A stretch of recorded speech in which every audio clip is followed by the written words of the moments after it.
কি কোন ভাই বিড়ি খাওয়া ছেড়ে দিছেন মানে? হ ভাই সিরিয়াস, আর বিড়ি টিড়ি খামো না। কি কোন ভাই, আপনি যদি বিড়ি না খান তাহলে আমার কি হবো ভাই? আমার ব্যবসার কি হবো? আমি আগে ফ্রি করে বিড়ি বেচতাম একটা। আপনি আমার তে বিড়ি কিনতে কিনতে এখন আমি একটা দোকান দিছি ভাই। এখন যদি আপনি বিড়ি না কিনেন আমি বিড়ি কার কাছে বেচুম ভাই? আপনি কি ভুলে গেছেন ভাই, যে সময় আপনি প্রথম চাকরিটা পাইলেন ওই সময় আপনি আমার দোকানে লৌড়াইছেন একটা বিড়ি খাইতে।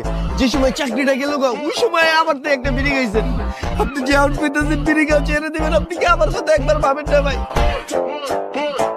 আমার যে ছোট ছোট বাচ্চা আছে, আমার যে একটা বউ আছে, আমার সংসার কেমনে চলবে আপনি যদি বিড়ি খাওয়া ছেড়ে দেন? দোকান আমি কেমনে চালাম ভাই? আপনি বিড়ি না গেলে আমি দোকানে চালাম না ভাই, ছেড়ে দেন।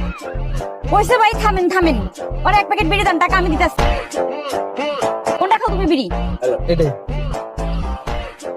নেন চলো চলো।